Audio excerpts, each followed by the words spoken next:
why don't you just start off by telling us a little bit about how this all came together and how you're feeling after the extension? Yeah, I feel amazing.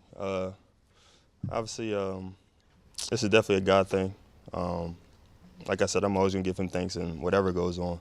I think just this whole thing, this whole process has been, I feel like, a lot taxing, even for me and my wife, even the kids.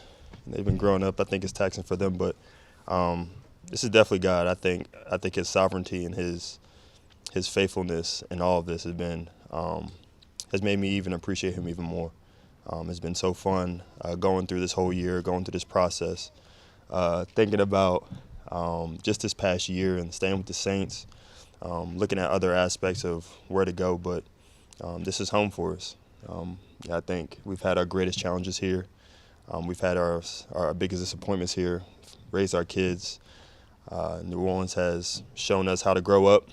We were little kids, I feel like, coming here at 23 years old, 24 years old, and now we're 28, 29, and New Orleans accepts us with open arms. I feel like I think it was only right, to come back and kind of finish something that we started. So I'm really, really appreciative of being here. Thinking, that the front office, thinking the head coach is entrusting in me and bringing me back, and so ready to get to work and do more of what we planned to do when I first got here in 2020.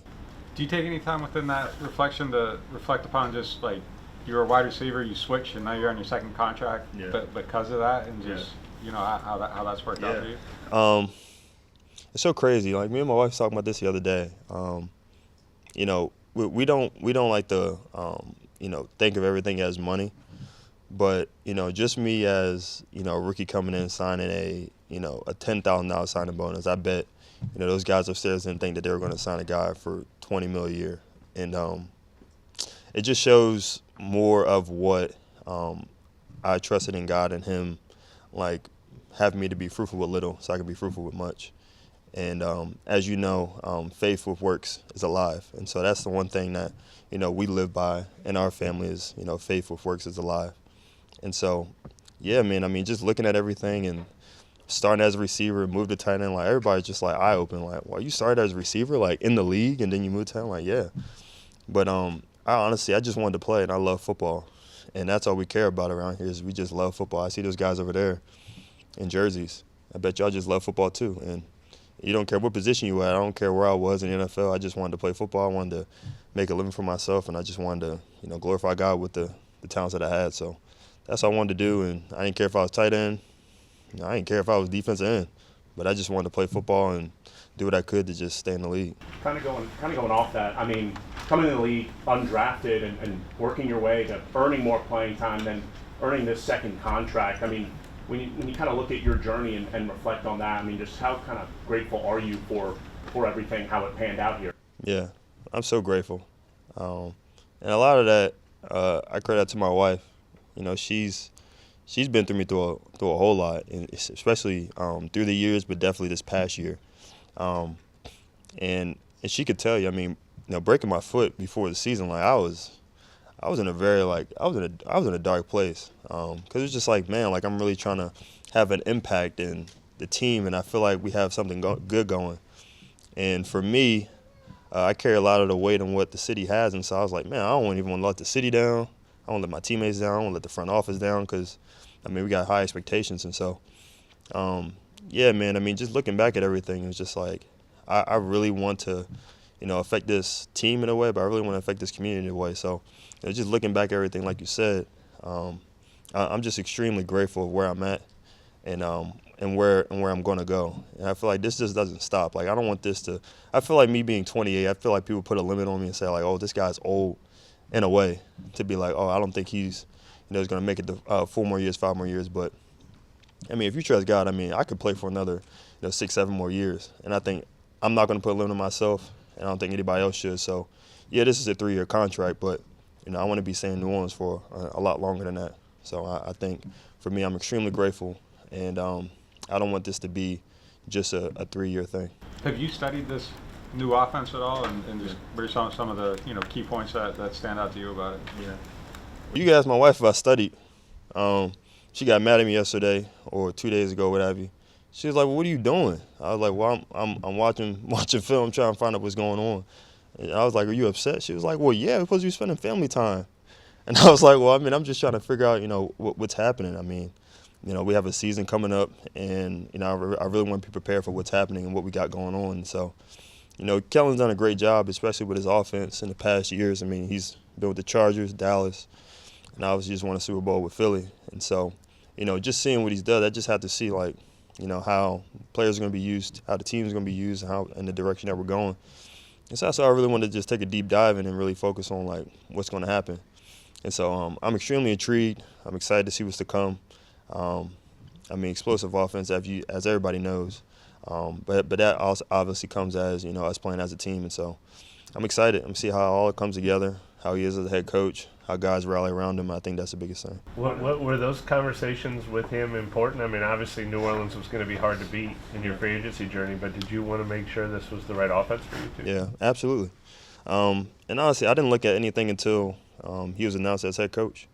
And, short story, I mean, I called Clint. I mean, not Clint. Oh, goodness gracious. Yes. Don't tell Clint that. Or Kellen. It's just the K's, man. But Kellen, I called Kellen. Man, it was like 11, 12 o'clock at night. And I was just like, man, like, what's the deal? Like, are you guys, like what's, like, what is it? Like, why do you guys want me, really? And so, he just told me, like, we got on the phone, man, and we talked it out. And really on, like, what the plan is, what his vision is for the team. And because I was up at night, I told Shane, I was like, Shane, I got to call this dude. Like, I was like, I can't sleep. Because we were deciding between teams, like, I'm deciding, like, where to put my family for the next 3 years, three or so years. And so I really had to just, like, understand where we wanted to go. Because something in my heart was telling me, man, I got to stay in New Orleans. But if I stay in New Orleans, it got to make sense. I got to make a wise decision. What did he say that, like, convinced you? Yeah. It's not even really more so what he said. I just think it's more of the heart posture towards it. And I think that, he wasn't trying to sell me a dream, man. I don't want dreams to sell because at the end of the day, like, we're trying to win something. And so I just think us just having a candid conversation was the biggest thing. What were the other teams that you were considering? Yeah, to be honest, I mean, obviously Sean was trying to get me from the Broncos and the Seahawks and a couple other teams. And I think those were teams that were very familiar with me. And it was very intriguing, but I felt like this was the place to be for me. Juwan, I know you don't want to give away too many secrets on what his vision for you is in the offense, but I mean, in general, obviously with the tight end, we always ask how much of it is receiving, how much of it is blocking, how instrumental is the position itself to his offense? What are some of the highlights on? Well, the one thing I want to do for myself as a player is to not limit myself to just being a receiver. And I know I was a receiver, my first year, and making the transition my second year. The one thing I want to do is just not limit myself and be able to, get taken off the field whenever a blocking situation comes up. And I felt like I proved myself this year in the way, that I block. And so what I'm going to do is just keep putting on film that I can block and be a dominant blocker. I'm doing stuff in, training right now just to work on my blocking, so I'm not, just limited to, he's just a pass catcher. Now I want to be a well-rounded tight end, and I want to get the respect of that I'm not just a guy who's just made the transition of receiver to tight end, and now he's just receiving and going against linebackers and safeties. How do you think that stretch near the end of last season when Chris and Rashid are both out and someone needed to step up, kind of like you did that void of them? Yeah. What did you learn? What did you take from that experience, and how can you apply it going forward? To be totally honest with you, it makes me happy, but also makes me upset because I don't want to just be, a guy that's used when guys are down. And, to be completely honest with you and frank with you, I feel like my inconsistencies have been when, at the end of the year, he's come on really late and beginning of the year is, like, not there. Like, I think that's the one thing I'm going to work on this season is putting a complete season together where from start to finish, like, nobody can tell, he's came on late or he's came on early, he's kind of fizzled off. Like, I think that's why these guys at Mickey brought me back because they seen what I can do on 5800 Airline Drive, and they want to see that in the Superdome. Because they've seen it all the time here, but sometimes it just doesn't show up, on Sunday. And so I think the biggest thing is just having a complete season wherever may have happened through the time, but I think the complete season is something that I'm trying to work on. Do you remember at what point in the process the Saints showed that they were really interested in re-signing you? Yeah. Was that something that started before they hired Kellen or closer to free agency? Honestly, I didn't hear anything. I know I was. I mean, I'm gonna talk to him, but I was actually kind of upset. I was like, man, all these guys gonna like resign, and they didn't reach out to me. But I feel like right before free agency started, they gave me an offer, and I think that kind of like warmed my heart, because in the beginning I was like, man, like, all right, maybe these guys don't want me, maybe they're moving on, or whatever the case may be, and I was fine with that. But I think it was just more so like, okay, maybe this is something that they're moving past, and so, when they reached out and we had a conversation.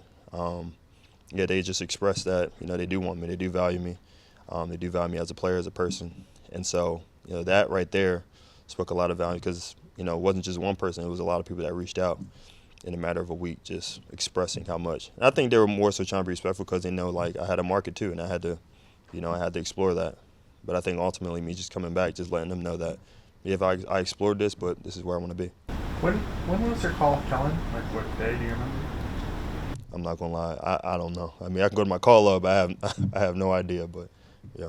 Had you spoken to him before that moment? Not really. Yes, it was a brief call, like saying, yeah, this is Kellen, just hollering at you, like, just got the job. We were really interested in having you back, and that was really it. From that time, like, it was like a 1-minute call. But when I called him, expressing like, what the deal was like weeks later. So. Yeah, that's all I really have right now. I mean, I'm not gonna lie, I have bad memory. I'm sorry about that. Okay. Do you remember how long the phone call was when you made to him at 11:12?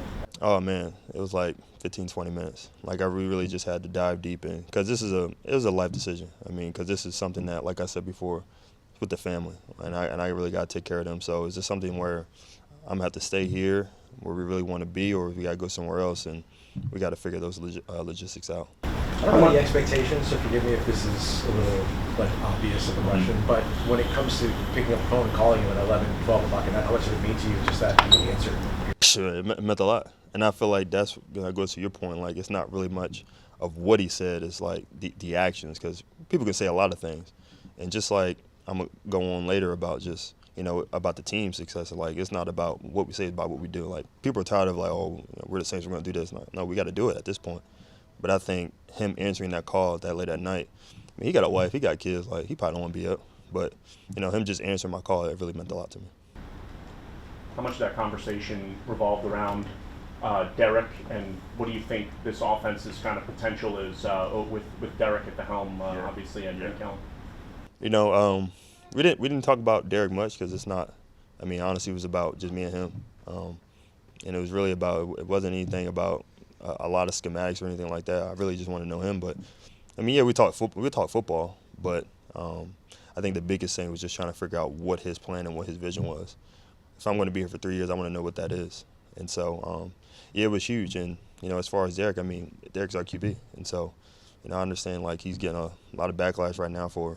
We all know the obvious reasons, but he's our quarterback, and so we stand behind him. That's the things that we do as a team, and I feel like that's moving forward.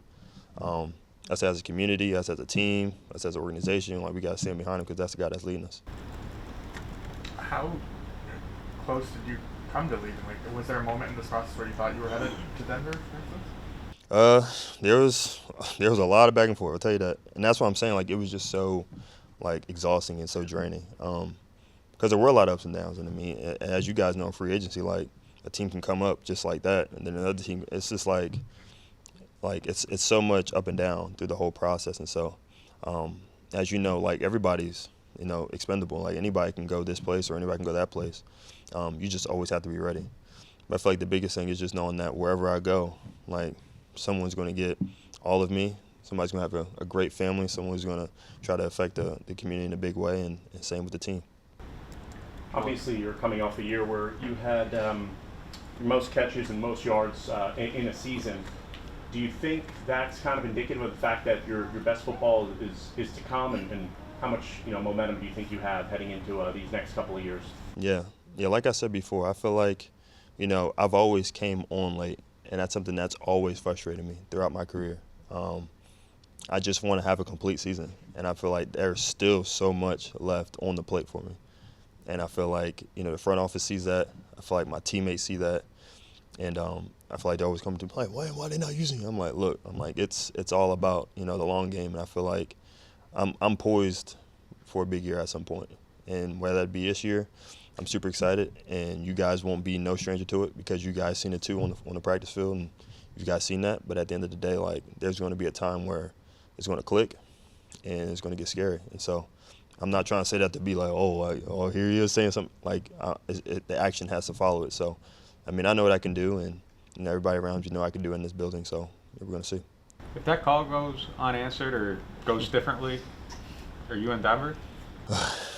We don't know. I mean, that's the thing at the end of the day. Like, we never know what could happen, but I'm just glad it worked out this way. I mean, like I said, things always change. Like, it was changing literally daily. Like, we were seeing like every day, like, what is going to happen today? Because things happen daily. And this was several teams, not the teams I even mentioned. Like, these are with different teams. Like, different teams just popped up, out of nowhere. And, like, oh, well, we can go this place. Oh, we can go this place. But ultimately, at the end of the day, like, this is something like our heart was like, man, like New Orleans is it. Like, I don't know why, like, we're looking different places and looking like this is where we're supposed to be.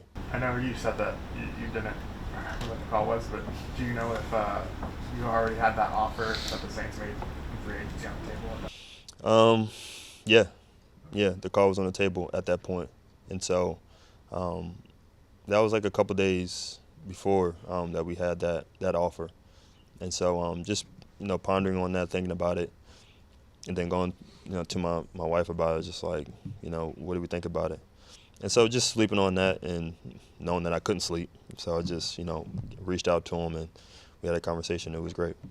Well, why was staying in New Orleans important?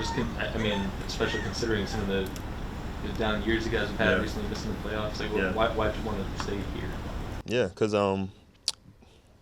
having, like, the saying, the grass is, never greener on the other side, but sometimes the grass doesn't mean that you have to leave.